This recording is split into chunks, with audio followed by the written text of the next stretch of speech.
तो आज हम बात करेंगे एस्ट्रो वास्तु की। आज हम बात करेंगे आपके घर के अंदर खजाना है या नहीं है। आप जिस हाउस में रहते हो उसमें कोई प्रेत दोष है या कोई दबा हुआ खजाना है। जी हाँ, आज इस पर चर्चा रहने वाली है। और केपी एस्ट्रोलॉजी कितनी इम्पोर्टेंट है और एस्ट्रो वास्तु के केस में केपी एस्ट्रोलॉजी को कैसे अलाइन करेंगे। देखिए, सबसे पहले मैं आपको एक बात समझा दूं कि केपी एस्ट्रोलॉजी नक्षत्र बेस्ड थ्योरी है। और हम क्या करते हैं, जब हम सोचते हैं ना कि रिजल्ट नहीं आते, रिजल्ट क्यों नहीं आते भाई? रिजल्ट के पीछे का कारण तो आपने देखना होगा ना कि रिजल्ट क्यों नहीं आ रहे। वो उसके पीछे रीजन ये होता है, हम क्या करते हैं, हम जाते हैं प्लेनेट पे सीधा, वो प्लेनेट के अकॉर्डिंग ही ट्रीट करते हैं। हमने कभी नक्षत्र लेवल पर गए ही नहीं वहां पे। तो देखो, एक मैं आपको बता दूं कि नक्षत्र ज्योतिष क्या है, मैं सबसे अलग हट सकता है, मतलब ये सबकी जो है एडवाइस है, कौन कैसे क्या करता है। लेकिन मैं समझता हूँ कि जब केपी एस्ट्रोलॉजी सब नक्षत्र बेस्ड थ्योरी है तो हम नक्षत्र बेस्ड ही ट्रीटमेंट करेंगे। अब वो होगा कैसे, आज इस वीडियो में हम समझेंगे। ये एग्जाम्पल एक कुंडली चार्ट मैंने ओपन किया हुआ है, ठीक है, ये सबके सामने है। ये किया हुआ है, ये राशि चार्ट है, D1 चार्ट जिसको बोलते हैं, केपी चार्ट है, कस्प चार्ट, भाव चलित चार्ट। आज हम बात करेंगे एस्ट्रो वास्तु पे। सबसे पहले प्रेडिक्शन देना होता है, तो प्रेडिक्शन बेस पे हम पिन पॉइंट पे जाना हो तो पिन पॉइंट पे अब आते हैं ना मेरे पास कि गुरुजी आप इतना सब कुछ कैसे बता देते हो। कैसे आपको पता है कि आप तो कभी हमारे घर पे आए भी नहीं, आपको कैसे पता है कि यहाँ पे ऐसा कलर है, ये चीज यहाँ पे रखी है, ऐसे उसे कोई भी बता सकता है बड़ी आसानी से जो इस थ्योरी को जानता है। कोई बड़ी बात नहीं, इसमें रॉकेट साइंस नहीं है, ठीक है। अब प्लेनेट जैसे आपने यहाँ पे जो ये कर्सर मेरा जो है, ये आप देख रहे होगे स्क्रीन पर, ये जो प्लेनेट आप देख रहे हो ये प्लेनेट है। Ketu, Venus, sun, moon, Mars, Rahu, Jupiter, Saturn and Mercury. भाई ये किसी न किसी तो साइन में बैठे हुए हैं, कोई तो साइन होगी जिसमें ये प्लेसमेंट है इनकी, ठीक है। और कोई तो ये नक्षत्र होगा जिसके नक्षत्र में प्लेस्ड है। अब जैसे केतु, यहाँ पे हम स्टार लॉर्ड देखेंगे तो ये सन के, सूर्य के नक्षत्र में प्लेस्ड है केतु। तो अब केतु सूर्य के नक्षत्र में प्लेस्ड है, और सूर्य का कौन सा नक्षत्र है, वो कृतिका नक्षत्र है। यानी कि केतु कहाँ पे प्लेस्ड है? कृतिका नक्षत्र में। और कृतिका नक्षत्र के स्वामी कौन है? सूर्य देव है। और कृतिका नक्षत्र के जो देवता होते हैं, अगर एस्ट्रो के बाद आपको वास्तु करना है, एस्ट्रो वास्तु बेस्ड, और वो भी केपी से एस्ट्रो वास्तु करना है, तो उसके पीछे की जो थ्योरी है मैन आज आप जान लो। फॉर एग्जाम्पल मैं आपको बता रहा हूँ, ठीक है, लाखों की स्टडी है। आपको फ्री में एग्जाम को अच्छी लगे तो आप यूज कर लो, अदरवाइज जाने दो। अब केतु को का जो प्लेसमेंट है वो कृतिका, बड़ी थ्योरी नहीं है। हमने ये जानकारी होनी चाहिए कि कृतिका नक्षत्र जो एक मैजिकली प्लेनेट है, और एक जो ओक्युल्ट के एक रहस्यमय जो प्लेनेट है वो केतु है, ठीक है। वो कहाँ पे प्लेस्ड है? कृतिका नक्षत्र में। कृतिका नक्षत्र के खास देवता, उस देवता में आपने उस देवता को चेक करना है, ठीक है। अगर आपने मैजिकली तरीके से, केतु अब टेंथ टेंथ हाउस में है। अब केतु टेंथ हाउस में प्लेस्ड है केपी कस्प चार्ट में, तो ये सिद्धि दे रहा है यहाँ पे। और केतु टेंथ में बड़ा ही जबरदस्त माना गया है। आ, और ये आप देखोगे तो साइन लॉर्ड है, किस साइन लॉर्ड में? विनस में। तो 5 10 11 का कॉम्बिनेशन है, ये आप कह सकते हो केतु का, ठीक है जी। क्योंकि केतु की जो साइन है वो D1 चार्ट में, वो हम देखेंगे, वो विनस की साइन है, ठीक है। तो ये हमेशा जो साइन लॉर्ड होता है, जिस भी साइन में ये प्लेस्ड होता है, उस साइन का जो लॉर्ड होता है उसके भी रिजल्ट ऑफर करेगा, वैसे ही इनकी तासीर हो जाएगी। तो बड़ा ही जबरदस्त कॉम्बिनेशन है। तो केतु एक मैजिकली प्लेनेट है। तो कृतिका नक्षत्र के जो देवता हैं, अगर केतु का कोई भी ऑब्जेक्ट वहां पे हम रख देंगे, या केतु का कोई भी सामान वहां पे हम रख देंगे, तो मैजिक होगा कि नहीं होगा, उस हाउस को एक्टिवेट करेगा कि नहीं करेगा। सीधा सा सिंपल सा फंडा है, कोई बड़ा इसमें लॉजिक नहीं है। अगर लॉजिकली भी जानना है तो देखो, आपके लिए तो लॉजिक हो सकता है, लेकिन जो इस चीज के मास्टर हैं वो तुरंत पकड़ लेंगे इस चीज को। अब वीनस है, वीनस 5 और 11 को सिग्निफाई कर रहा है। ठीक है, जैसे केतु 10th को सिग्निफाई कर रहा था, और 5 11 को भी सिग्निफाई कर रहा था।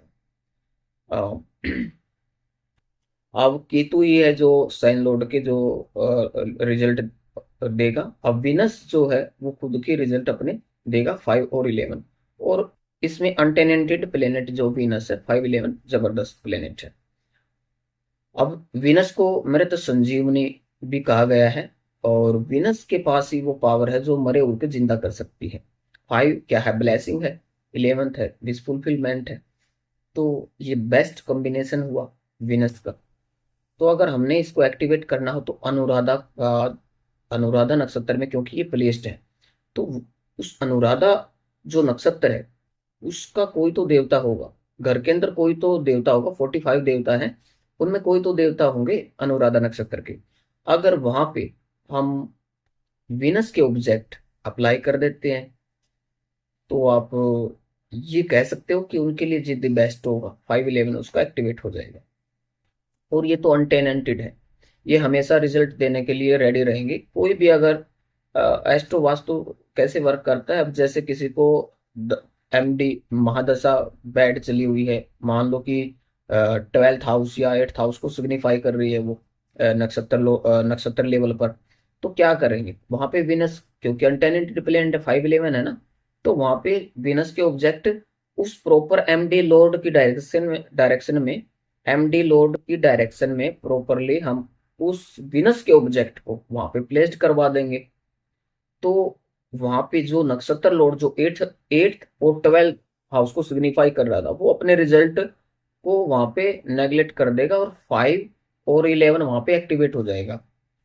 5th हाउस रिकवरी का है, डिजीज रिकवरी का है, 11th हाउस भी रिकवरी का है, क्योंकि 12th हाउस हॉस्पिटलाइजेशन है और 6th डिजीज है। तो कोई भी अपने से 12वें भाव में कोई भी प्लेनेट होगा, क्योंकि किसी भी प्रॉपर एक हाउस को अगर फर्स्ट हाउस मानेंगे तो उसका 12th हाउस उसका पीछे वाला हाउस होता है जैसे, वो क्या करेगा, उसको नेगलेक्ट करता है, उसका व्यय भाव सूर्य है। सूर्य 3 5 ऑफर कर रहे हैं, बेस्ट कॉम्बिनेशन है 3 5 का भी, कोई 3 5 का भी कॉम्बिनेशन बेस्ट ही है, क्योंकि इसमें भी कोई दिक्कत नहीं है। अब मून है जैसे 8 8 1 और 2, अब ये 1 2 8 को सिग्निफाई कर रहा है, यानी 8th हाउस में प्लेस्ड है। तो मून 8th हाउस में प्लेस्ड है, इतनी अच्छी सिचुएशन नहीं है। तो चंद्रमा है, जब ये किसी का नक्षत्र लोड होके आएंगे तो हम यहाँ क्या करेंगे, मीन इसके ऑब्जेक्ट उस एमडी लोड की डायरेक्शन में रख सकते हैं। तो 8th हाउस से वहां पे नेगलेक्ट हो जाएगा, वो अपने रिजल्ट उसके दब जाएंगे वहां पे। समस्या आएगी तो तुरंत वहां पे रिकवरी हो जाएगी। ठीक है, 1 2 और 8 का जो कॉम्बिनेशन है मून का, तो मून इनके बैड इफेक्ट में है, चंद्रमा खराब है। तो जिनका भी कोई भी प्लेनेट होगा, वो खासकर ये भी देखें वो जो प्लेनेट है वो किस चीज का कारकता हो। ठीक है, ये तो था एक एस्ट्रो वास्तु नक्षत्र लेवल पर नक्षत्र ज्योतिष, जो मेरी एक नया मेरा जो एक लेसन आया है, ये लेसन उसी में ज्वाइन करवा दिया जाएगा, उसी में ज्वाइंट कर दिया गया है जो एस्ट्रो वास्तु हम करते आए हैं। लेकिन नक्षत्र लेवल पर हम एस्ट्रो वास्तु करते हैं, और नक्षत्र लेवल पर ही मैं अपने स्टूडेंट को सिखाता हूँ। ठीक है, तो बड़ी जबरदस्त थ्योरी है, इसमें ये भी आपको पता चल जाएगा पिन पॉइंट पर कि हम जैसे बोलते हैं ना कि आपका जो हाउस की जो डायरेक्शन है वो नॉर्थ फेसिस है, तो अब तो ये तक भी पता लग जाएगा कि वो N2 में है या N4 में है या N5 में है। पिन पॉइंट पे बिल्कुल हम बोलेंगे कि सेंटर पॉइंट में जाओ जी, कॉम्पास आपके पास होगा, अभी से कॉम्पास करो और सीधा जाओ, इतने डिग्री पर आपका हाउस की एंट्रेंस है। तो बंदा सामने वाला एकदम सरप्राइज्ड होगा ना, अगर ऐसे आप किसी को बताओगे तो यही थ्योरी होनी चाहिए। और थोड़ा सा करो तो किसी भी चीज को डीपली जाओ, उसको जुनून सवार होना चाहिए बंदे में, और उसकी गहराइयों में जाओ। और बहुत बड़ा समंदर है एस्ट्रोलॉजी, अगर जितना गहराई में उतरोगे कुछ ना कुछ खोज के लाओगे उसमें। ठीक है, हर कोई नई चीज है, खुद से भी आप एफर्ट्स कर सकते हो। अब जैसे बात हुई थी कि ट्रेजर की, खजाने की, कोई आपसे क्वेश्चन पुट करे कि हमें आप बताएं कि क्या हमारे घर में कोई खजाना है, कोई दबा हुआ खजाना तो नहीं है हमारे घर के अंदर। वही कोई भी है आपके पास आए, कोई आपका यार दोस्त हो, कोई भी आ सकता है आपके पास। जब आपके पास क्लाइंट आएंगे तो कोई ऐसा भी तो आ सकता है ना, कोई पूछने के लिए, can a treasure in my building, और पूछेगा आपसे, तो आप बोल देना यस नो, जो भी आप प्रेडिक्शन दो उसके बेस पे। वो कैसे देना आपने, उसके लिए करना क्या होगा आपने, तो आपने करना क्या है, फोर्थ हाउस के, आपका हाउस है, मकान है। अब फोर्थ हाउस का हमने सबलोड देखना, वो कौन सा है, सैटर्न है। अब सीधी सी बात है भाई, सैटर्न डायरेक्ट तौर पर अगर फोर्थ हाउस से जुड़ जाता है, मैं आपको बता दूं, ये दो चीजें जरूर बता देगा आपको। सैटर्न फोर्थ हाउस में होगा, एक तो ये होता कि आ, आपके घर के अंदर खजाना जरूर है, जहां पे आप रहोगे ना वो खजाना रहेगा उस जमीन के अंदर। ये 100% मैं आपको श्योरली बता रहा हूँ, प्रैक्टिकल बता रहा हूँ। ऐसा नहीं है मैं कि सुनी सुनाई और लिखी हुई कोई किताबों से उठा के लेके आया हूँ, नहीं। ये कुंडली चार्ट एग्जाम्पल के तौर पे मैंने लिया है, तो मैं श्योरली बता रहा हूँ। और ये नहीं, दो तीन और मैंने ऐसा किया है रेक्टिफाई, और उनमें भी ऐसा हुआ था। अब कोई ऐसा नहीं है कि भाई आओ यूट्यूब देख के कि मैं खजाने निकालता हूँ, गुरु जी को पकड़ लो वहां से उठा लो। अब फोर्थ हाउस में क्या है देखो, फोर्थ हाउस सैटर्न से डायरेक्ट जुड़ा हुआ है।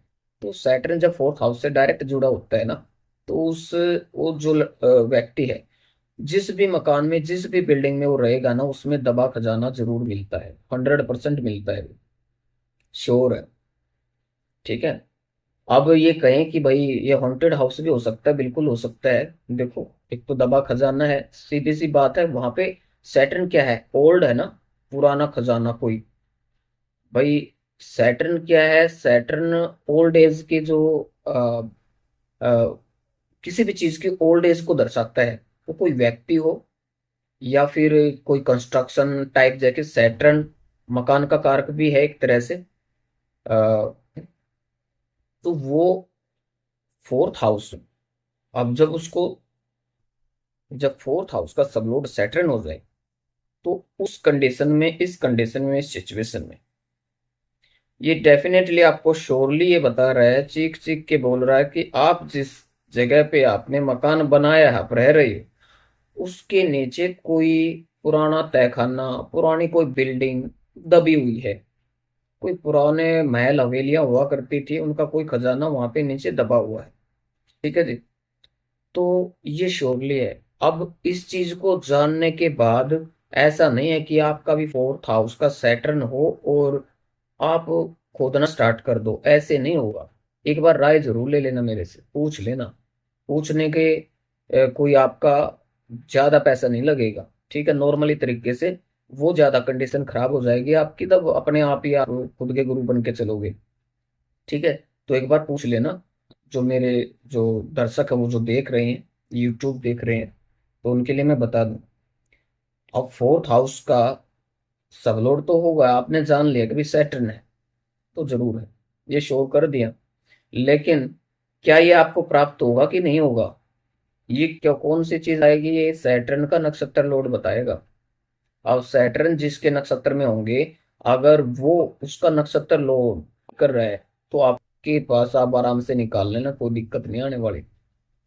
अगर देखिए, 2 6 8 एंड 11 हो गया, ह्यूज, बड़े लेवल पर, बड़े लेवल पर खजाना तो मिलेगा, लेकिन कोई रुकावट है, कंडीशन खराब कर देगा। Eighth house, eighth house activate हो जाएगा वहां पे, किसी की जान भी ले सकता है ये।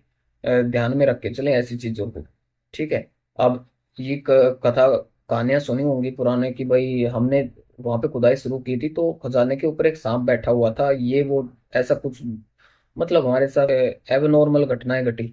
तो ये सब होता क्यों है, वो इसलिए होता है जब उसका नक्षत्र लोड है ना कहीं। अब खजाना तो मिल जाता है बंदों को, लेकिन उनका नक्षत्र लोड कहीं ना कहीं 8 से या 12 से कनेक्ट होता है, वो जान भी ले सकता है। तो बड़ा ही संभल के, और ये सब चीजें हैं ना बता देते हैं हमें।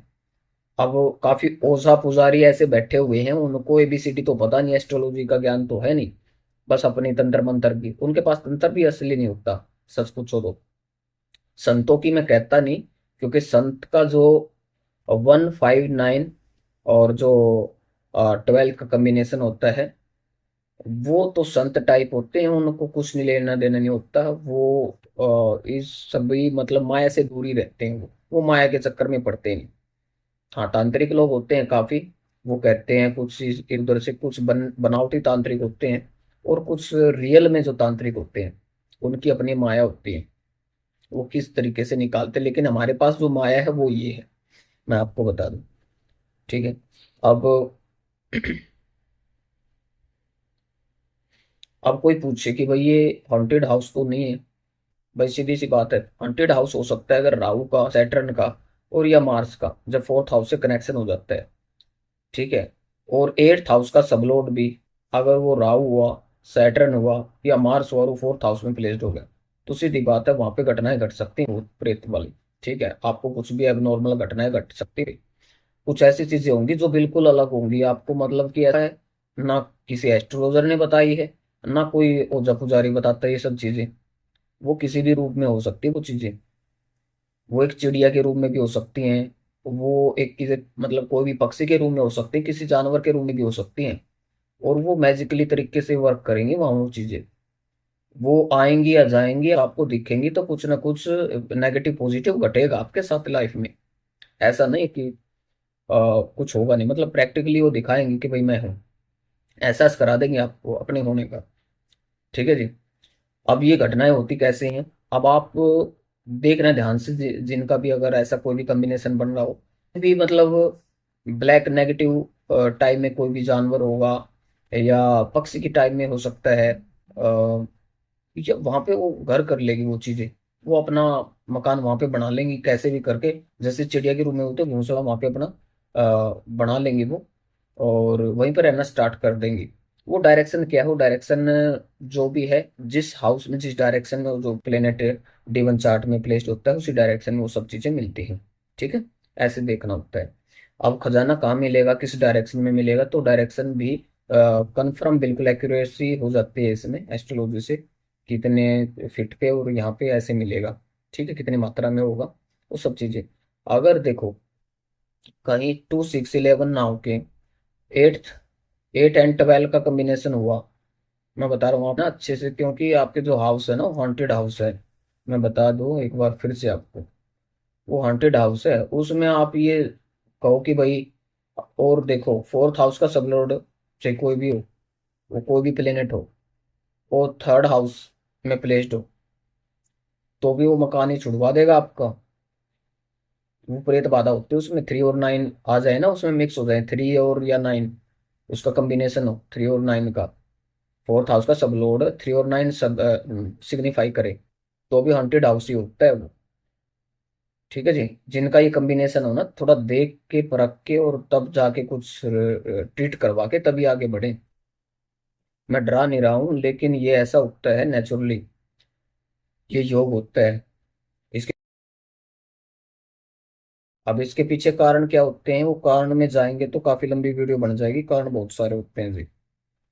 ठीक है।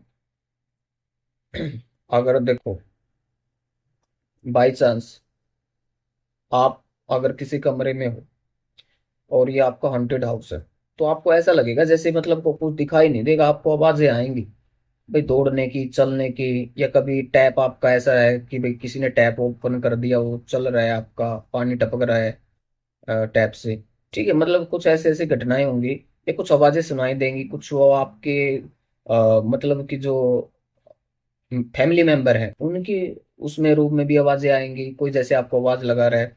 कुछ ऐसी घटनाएं घटेंगी। जब आप सो जाते होगे, मतलब सोने के लिए तैयार होगे, तो कुछ ऐसा हरकत होगी घर के अंदर, जैसे कोई दौड़ लगा रहा है या घूम रहा है। ठीक है, आपको खुद सुनेंगे वो चीजें। अगर ये ऐसा प्रैक्टिकल हो तो ही मानना उन चीजों को, अदरवाइज वहम की, ये जो वहम करने की जरूरत नहीं कि भाई आपने भ्रम पाल लिया है, क्योंकि भ्रमित कर देता फोर्थ हाउस में अगर राहु हो, बाई चांस फोर्थ हाउस का सबलोड भी किसी का राहु हो, वो भ्रमित कर देगा, घुमा देगा आपको। और उस हाउस में जो भी जाएगा वो भी भ्रमित हो जाएगा, खुद को कितना फन्ने खा समझता हो वो। ठीक है। और अभी एक और मैं बता दूं आपको, फोर्थ हाउस का सबलोड, और फोर्थ हाउस का सबलोड अगर 7 और 1 और 7 कॉम्बिनेशन वो सिग्निफाई करे, तो नक्षत्र लेवल पर भाई, उसका नक्षत्र लेवल पर वो प्लेनेट है, सिर्फ 1 और 7 ही सिग्निफाई करे, तो समझ लेना उसका जो वास्तु ट्रीट भी नहीं लगेगा, उसको वास्तु का जो ट्रीट कर देंगे या उस हाउस का कोई भी ट्रीट करेंगे वो लगेगा नहीं। ठीक है, जब तक उसकी दशा प्रेडिक्शन और टाइम ऑफ इवेंट्स चलेगी। एक अलग कोई भी कॉम्बिनेशन हो जिसमें 4 और 11 का कॉम्बिनेशन हुआ, तो वही आपका प्रॉपर हो सकता है वास्तु। ठीक है जी। तो अब ये था भूत प्रेत पर, कि कैसे सिस्टमेटिक तौर पे ये जो प्लेनेटरी पोजीशन है, ये कैसे हमारे जो सिचुएशन ऐसी क्रिएट करती हैं लाइफ में, कि जिसको हमें एबनॉर्मल घटनाएं घटती हैं हमारे साथ लाइफ में। और मैं आपको बता दूं कि वास्तु करो ना, हमेशा नक्षत्र लेवल तक जाओ, नक्षत्र लेवल के कौन से देवता हैं उस तक जाओ। एक पहले हमारे पास जो लिस्ट है वो भी है हमारे पास, कि भाई जो प्लेनेट की किस प्लेनेट का कौन सा नक्षत्र है उसकी बेस पे ही ट्रीट करते हैं, और एक्यूरेट ट्रीटमेंट देते हैं। हर किसी को मतलब इंस्टॉलेशन का भी नहीं पता, कोई भी मतलब डिश के रिगार्डिंग कोई ट्रीटमेंट देता ही नहीं, बहुत कम ऐसे आचार्य हैं जो करते हैं, और जिन्होंने किया है वो रिजल्ट भी आते हैं। ठीक है, 99.9% तो रिजल्ट आते ही आते हैं। बहुत सारे ऐसे भी होते हैं जिनका रिजल्ट नहीं आता, क्योंकि देखो, हर किसी का रिजल्ट इसलिए भी नहीं आ पाता, कहीं ना कहीं उनका कॉम्बिनेशन भी देखना होता है। ठीक है, अगर डेट ऑफ बर्थ और टाइम आपका एक्यूरेट है, तभी आप आगे बढ़े। हवा में बातें करके और इधर उधर से आपने अपने दिमाग से अपने टाइमिंग बना ली कि भाई मेरी ये डेट ऑफ बर्थ है, ऐसे नहीं काम होता कभी भी। सारा प्रेडिक्शन ही फेल हो जाएगा, पता ही नहीं लगेगा। फिर उसकी पर्सनल कुंडली लगा सकते हो आप, होरारी चार्ट बना सकते हो उसका। ठीक है। अब होरारी चार्ट क्या होता है? होरारी चार्ट पे चलो नेक्स्ट वीडियो में हम आपको बताएंगे, वीडियो ज्यादा लंबी हो जाएगी। लेकिन जो मैंने आपको बताया शायद आपको समझ में आ गई होगी, फिर भी मैं एक बार फिर से मैं आपको ये बता दूं। अ, अब जैसे जुपिटर है, अब जुपिटर की महादशा चली हुई है और उसका नक्षत्र लॉर्ड हुआ मून, यानी कि 6, 10, 11, और उसके रिजल्ट जो ऑफर कर रहा है 1 to 8 चंद्रमा। तो पैसा तो है और ह्यूज वेल्थ भी दे रहा है यहाँ पे। लेकिन 1 8 क्या है मतलब, ये फर्स्ट हाउस खुद का होता है, 8th हाउस क्या होता है, इलीगल भी हो सकता है 8th हाउस, और क्रोनिक किसी डिजीज का भी ये हाउस हो सकता है, ऑब्स्टेकल है। तो इसको आप जाके इसको नेगेट भी कर सकते हो इस हाउस को। अ, फिर भी मैं आपको बता दूं, अब जैसे ये चंद्रमा जैसे रिजल्ट ऑफर कर रहा है तो आपने यहाँ पे तो रोहिणी नक्षत्र है, रोहिणी नक्षत्र के स्वामी चंद्रमा, और रोहिणी नक्षत्र के जो देवता हैं, मैं आपको बता दूं एक बार फॉर एग्जांपल, जैसे रोहिणी नक्षत्र के जो देवता हैं ब्रह्मा जी, ब्रह्मादेव हैं। यानी कि ब्रह्मस्थान में भूलकर भी कोई भी पानी का सोर्स वहां पे ना बनाए, ब्रह्मस्थान में। ठीक है, तो वहां पे आप क्या कर सकते हो, ब्रह्मस्थान में आप एक्टिवेट कर सकते हो किस हाउस को, कौन से प्लेनेट को कर सकते हो जिसके रिजल्ट ऑफर हो। एक तो येलो कलर की, मतलब वहां पे कोई भी आपका ब्रह्मस्थान में कोई येलो कलर आप वहां पे करवा सकते हो। आपका अगर ब्रह्मस्थान ढका हुआ है तो सबसे बेस्ट है, वहां पे कोई कंसील टाइप में येलो कलर की जो फोकस लाइट हो वो लगवा सकते हो। तो विनस को भी अगर वहां पे अप्लाई कर दोगे दी बेस्ट हो जाएगा। ठीक है जी। अब ऐसे होता है एस्ट्रो वास्तु, जुपिटर की डायरेक्शन से हम क्या करेंगे, जुपिटर की डायरेक्शन से हम मून को हटा देंगे।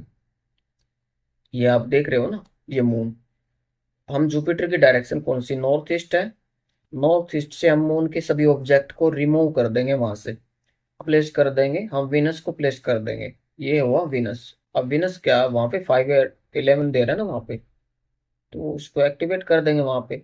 ये चीज है वहां पे, दब जाएगी अपने रिजल्ट इसके, खत्म हो जाएंगे जो बैड इफेक्ट्स हैं उसके। ठीक है। और अब कोई कहे कि भाई 1 to 8 ये तीनों ही मतलब बिल्कुल, अगर देखो आप रिमूव कर रहे हो किसी हाउस को वहां से, किसी प्लेनेट को, तो अपने मतलब जितने भी हाउस को सिग्निफाई कर रहे हो तो सभी वहां पे नेगलेक्ट हो जाएंगे। अब विनस जो है वहां पे 5 11 देना स्टार्ट कर देगा। ठीक है, क्योंकि 6 10 11 तो आपको वैसे भी मिल रहा है ना, क्योंकि रिजल्ट जो टेस्ट है वो तो आपका 6 10 11 का आएगा ही निकल के भाई। तो ऐसे होता है ये। और अब सैटर्न है, जैसे उनका जैसे फोर्थ हाउस के सब लॉर्ड सैटर्न है, तो के इसके जो स्टार लॉर्ड है वो कौन से हैं, राहु है ना, और स्वाति नक्षत्र में है। अब वही बात है कि भाई स्वाति नक्षत्र किस चीज का है, कौन से देवता होते हैं स्वाति, दो रोग देवता होते हैं। ठीक है।